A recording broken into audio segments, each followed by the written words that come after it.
The bedroom door slammed so hard the walls shook. Favour stood frozen in front of the mirror, tears running down her cheeks like a river that wouldn't stop. Her hands were shaking as she looked at her reflection. Behind her, she could hear Kelvin laughing, that cold, mean laugh that cut deeper than any weapon. "You think anyone else would want you looking like that?" His voice came from the living room, loud enough for the neighbors to hear. "You're lucky I even let you stay in my house." But this wasn't just another fight. This wasn't just another cruel word thrown at his wife like garbage. What Kelvin didn't know, what he couldn't possibly imagine, was that in exactly 3 weeks, his whole world would fall apart. The man who laughed at his wife's weight would soon be begging on his knees. But karma doesn't listen to begging. Karma was coming for Kelvin, and it was bringing the hardest lesson he would ever learn. Let me take you back to where it all started. 2 years earlier, Favour was the most beautiful bride Lagos had ever seen. Her wedding dress fit her perfectly. She was slim, her smile could light up a whole room, and when she walked down that church aisle, even the older women whispered, "This girl is blessed." Kelvin couldn't believe his luck that day. He worked as a manager at a big shipping company in Victoria Island. He had money, he had looks, and now he had Favour, the woman every man at the wedding wanted. "I'm the luckiest man alive," Kelvin told his friends at the reception, holding Favour's hand tight. "Look at her. Just look at my wife." Favour smiled, her heart full of hope. She loved Kelvin with everything in her. She thought they would build a beautiful life together. She thought love would be enough. She was wrong. The problem started small. After 6 months of marriage, Favour noticed she was gaining weight. First, it was just 5 pounds, then 10. Her dresses started feeling tight. Her face got rounder. She tried to hide it, tried to exercise, tried to eat less, but the weight kept coming. What Favour didn't know was that her body was sick. Deep inside her, something was wrong with her hormones, something the doctors would only discover much later. But Kelvin didn't care about reasons. He only cared about what he saw. "Favour, are you eating for 3 people now?" Kelvin asked one morning at breakfast. He said it like a joke, but his eyes weren't laughing. Favour put down her fork. "I'm trying, baby. I promise, I'm trying." "Try harder," Kelvin said, picking up his car keys. "I didn't marry a big woman. I married a beautiful woman. Don't forget that." Those words hurt, but Favour told herself it would get better. She told herself Kelvin was just stressed from work. She told herself he still loved her. By their first anniversary, Favour had gained 40 pounds. Her body had changed completely. Her arms were bigger. Her stomach pushed against her clothes. When she looked in the mirror, she barely recognized herself. And Kelvin? Kelvin had stopped touching her. He had stopped saying, "I love you." He had stopped seeing her as his wife. "Why are you still eating rice?" Kelvin snapped one evening when he came home from work. Favour was sitting at the dining table with a small plate of jollof rice and chicken. "I'm hungry," Favour said quietly. "I only had 1 meal today." Kelvin laughed that mean laugh that would become so familiar. "1 meal? Look at you. You look like you've been eating for the whole neighborhood." Favour's eyes filled with tears, but she blinked them back. "That's not fair, Kelvin." "Fair?" Kelvin threw his briefcase on the couch. "You want to talk about fair? Is it fair that I have to come home to this every day? Is it fair that my friends ask me why my wife looks pregnant when she's not? Is it fair that I'm embarrassed to take you anywhere?" "I'm your wife," Favour whispered, her voice breaking. "You used to be," Kelvin said coldly. "Now I don't know what you are." He walked to the bedroom and locked the door, leaving Favour sitting alone at the table, her food getting cold, her heart breaking into pieces. The months that followed were pure torture for Favour.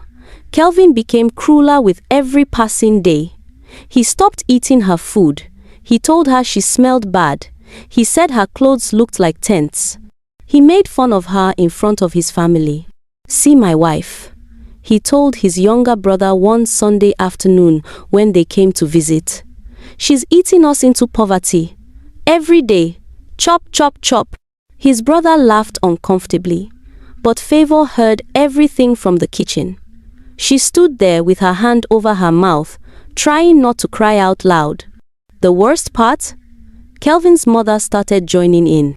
"Favour, my dear," Mama Kelvin said during one visit, her voice dripping with fake sweetness.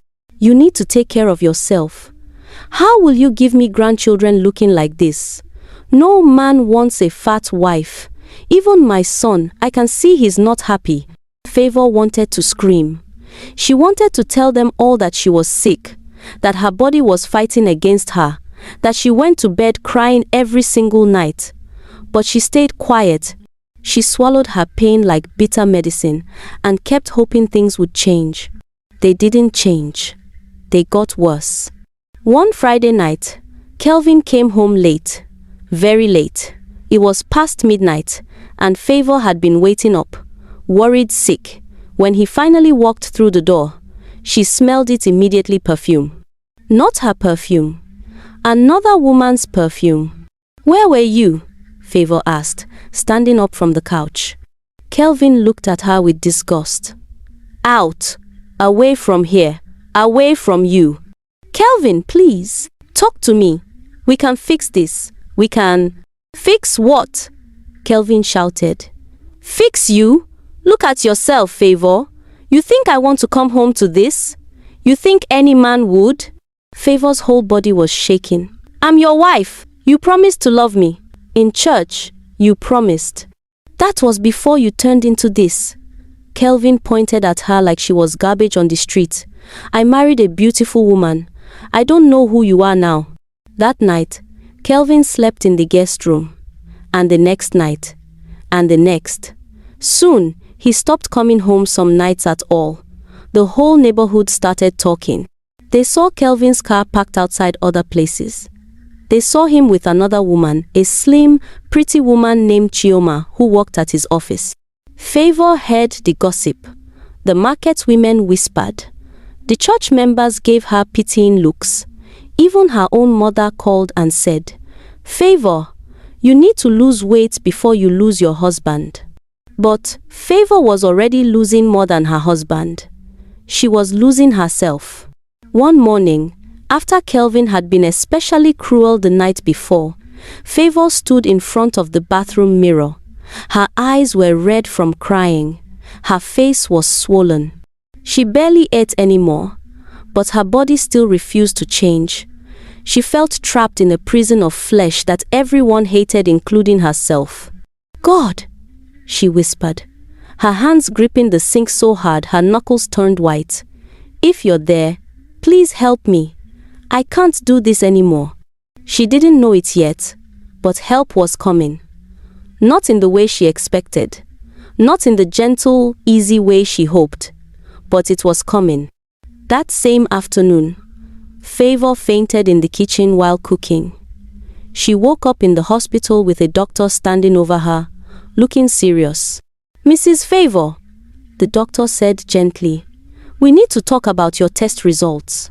Favour's heart started racing. "What's wrong with me?" The doctor sat down beside her bed.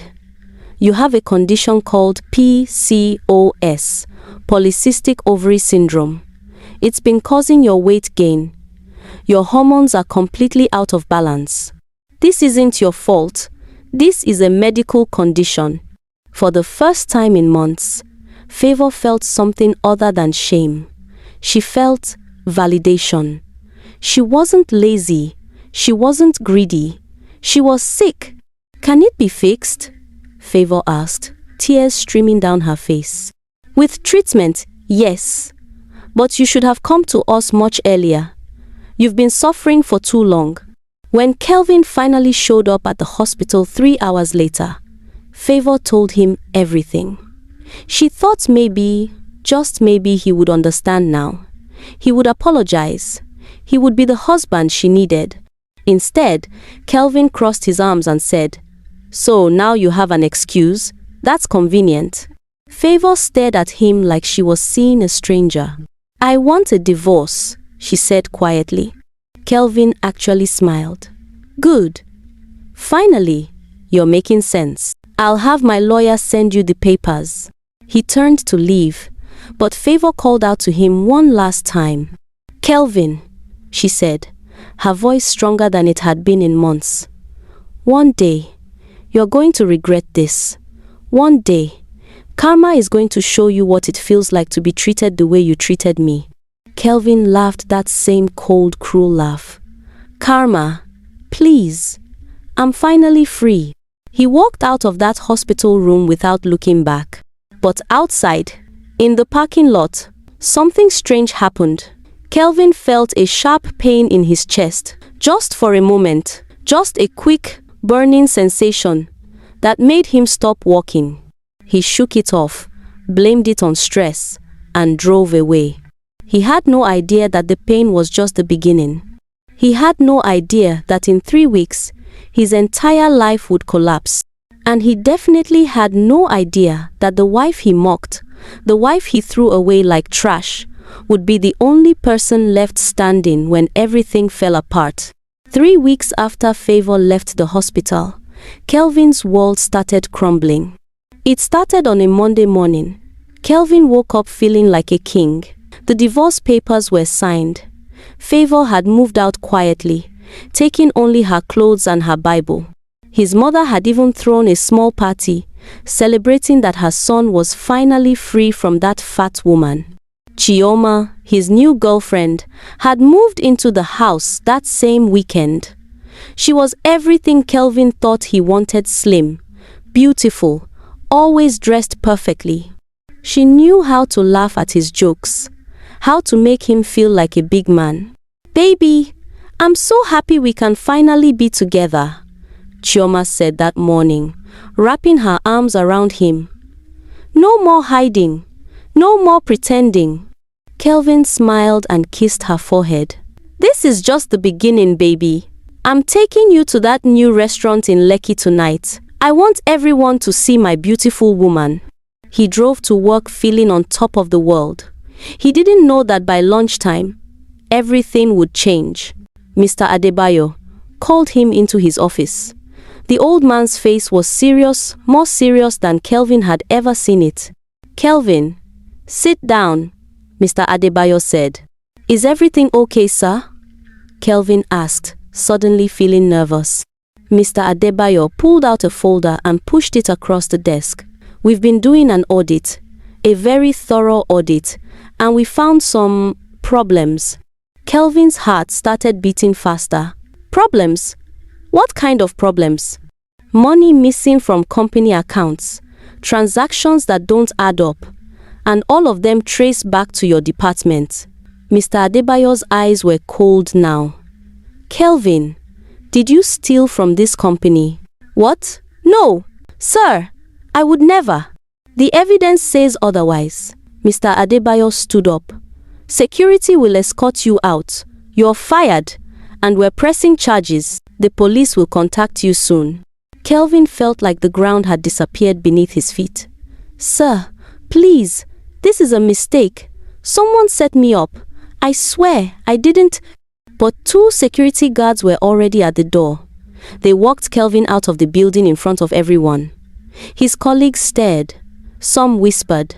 Some looked away. The man who had been so proud, so arrogant, was being thrown out like a criminal. His phone started ringing immediately. His mother, his friends, everyone had heard the news somehow. Lagos is a small place when it comes to scandal. But Kelvin ignored all the calls except one. "Chioma. Baby, something terrible happened," Kelvin said, his voice shaking. "I need you. Can you meet me at home?" There was a long pause on the other end. Then Chioma said something that made Kelvin's blood run cold.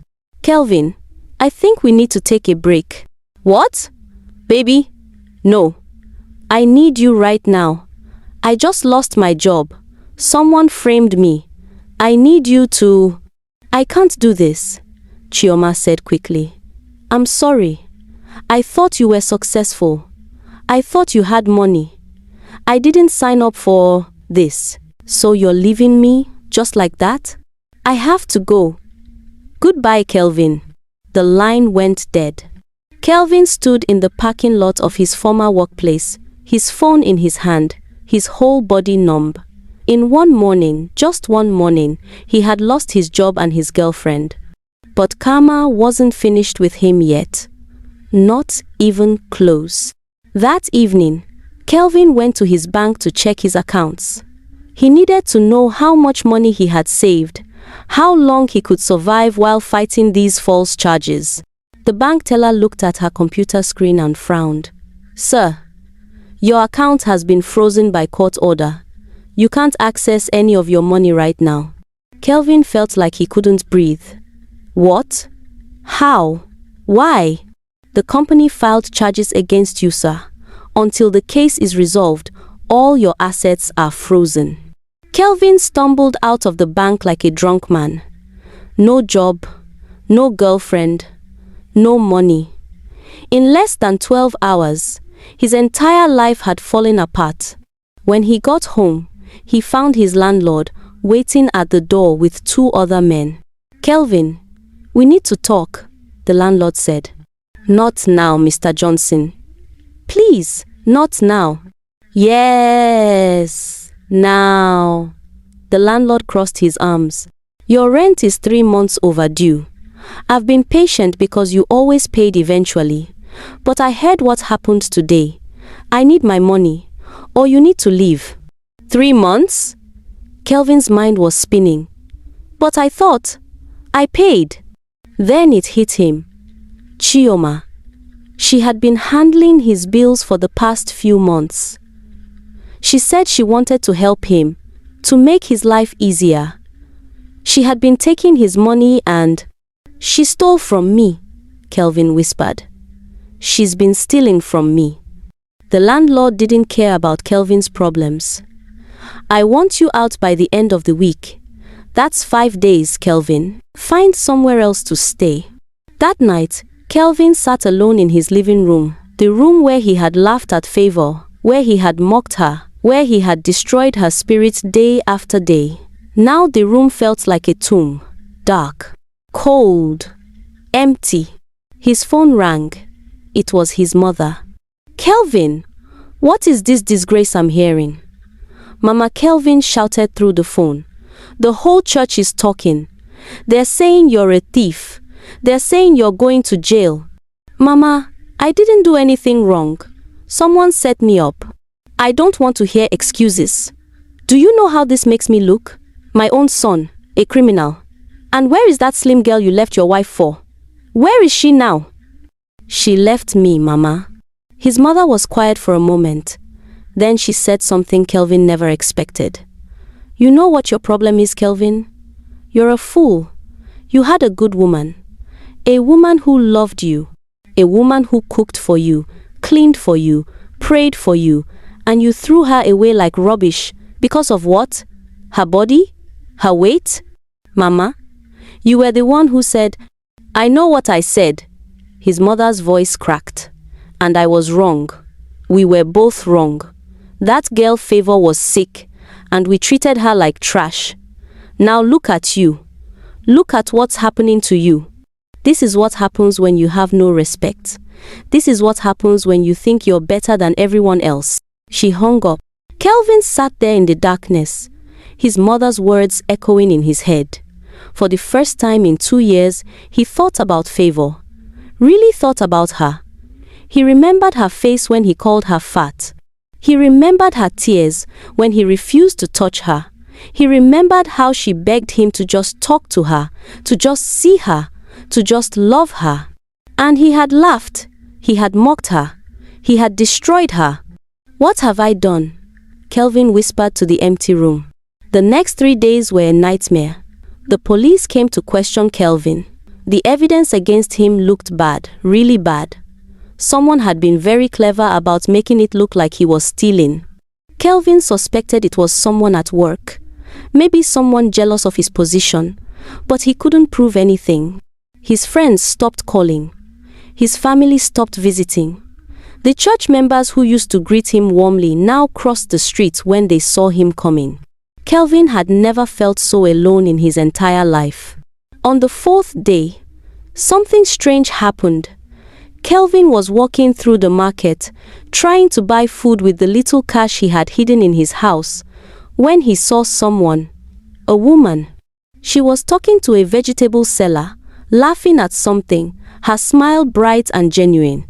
It took Kelvin a moment to recognize her. Favour. But this wasn't the Favour he remembered. This Favour looked different. She had lost some weight, not because she was starving herself, but because she looked healthy. Her skin was glowing. Her eyes were clear.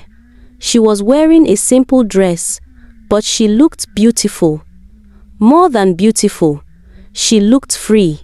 Kelvin watched her from behind a stall, his heart pounding. He wanted to hide, to run away, but his feet wouldn't move. Then Favour turned and saw him. For a long moment, they just stared at each other across the crowded market. Favour's smile faded, but she didn't look angry. She didn't look hurt. She looked peaceful. She walked toward him slowly. Kelvin felt like crying. "Hello, Kelvin," Favour said quietly. "Favour, Kelvin's voice broke. "I heard about everything. I'm so sorry. I'm sorry for everything." Favour looked at him, really looked at him. She saw the broken man in front of her, the man who had lost everything. The man who had learned the hardest way that looks fade. Money disappears, but character is forever. "I forgave you a long time ago," Favour said. "Not because you deserved it, but because I deserved peace." Kelvin's eyes filled with tears. Can we try again? I was wrong. I was so wrong about everything. I see that now. Please, Favour, give me another chance." Favour smiled sadly and shook her head. "No, Kelvin. That part of my life is over. I'm healing now. I'm finally taking care of myself. I'm finally happy." "But I love you," Kelvin said desperately. "I know I didn't show it before, but I do. I love you." "No," Favour said gently. "You love what I could do for you. You love having someone to come home to. But you never loved me, the real me, the person inside this body." She took a step back. "I hope you find peace, Kelvin. I really do. I hope you learn from this. I hope you become a better man. But I can't be the one to teach you. I already paid that price." Favour turned to walk away, but Kelvin grabbed her arm. "Please! I have nothing. No job, no money, no home. Everyone left me. You're all I have." Favour gently removed his hand from her arm. She looked him straight in the eye and said something that Kelvin would remember for the rest of his life. "Now you know how I felt. Now you know what it's like when the person who promised to love you walks away. Now you know what it's like to be alone. Maybe this is exactly what you needed to learn." She walked away through the market crowd, her head held high, leaving Kelvin standing there with tears running down his face. 1 month later, Kelvin sat in a small room at his cousin's house. The court case was still ongoing. He had found a lawyer who believed he was innocent, but it would take time to prove it. He had lost the house. He had lost everything he owned. He was starting from zero, from below zero. But something had changed inside him. Every night, Kelvin thought about Favour, about how he had treated her, about all the cruel words, all the mockery, all the pain he had caused.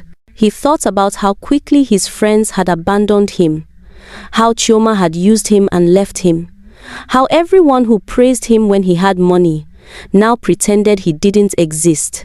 And he thought about Favour's face in the market. That peaceful, healed face. She had every right to laugh at him, to mock him, to hurt him the way he hurt her. But she didn't. She had forgiven him and moved on. She was the real one, Kelvin whispered to himself. And I was too blind to see it. 6 months later, Kelvin's name was finally cleared. Another employee at the company confessed to the theft, a man who had been jealous of Kelvin's position and had framed him perfectly.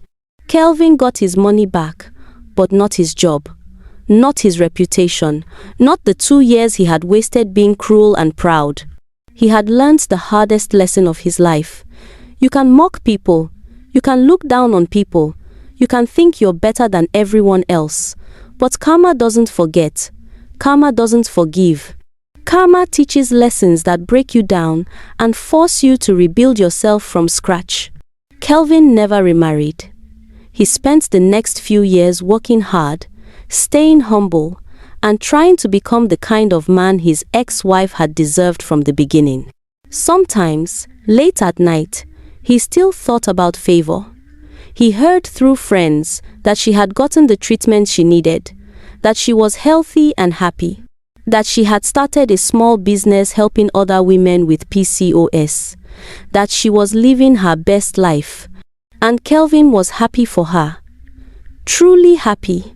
Because if anyone deserved happiness, it was Favour. As for Chioma, she had moved on to another man, a richer man. But Kelvin heard she got exactly what she gave. The new man used her and left her just like she had used and left Kelvin. Karma had come for her too. Years later, Kelvin would tell his story to young men who bragged about their wives, who mocked their partners, who thought looks were everything. He would tell them about the beautiful woman he married and destroyed, about the lesson he learned when he lost everything. Respect your woman, Kelvin would say, his voice heavy with regret. Love her for who she is, not what she looks like. Because one day, when everything else is gone, when your money is gone, when your friends are gone, when your health is gone, only character remains, only love remains. And if you destroy that love, you'll have nothing. Some young men listened, some didn't. Just like Kelvin hadn't listened when he was young and foolish and thought he was untouchable. But karma doesn't care if you listen or not. Karma always teaches. And the lesson is always the hardest one. The man who mocked his wife for being fat learned that karma doesn't forget. He learned that outer beauty fades, but inner cruelty destroys everything. And by the time he learned this lesson, it was too late. The woman he threw away had already healed, moved on, and built a better life without him. Sometimes the hardest lesson is realizing that the person you hurt the most was the only person who truly loved you.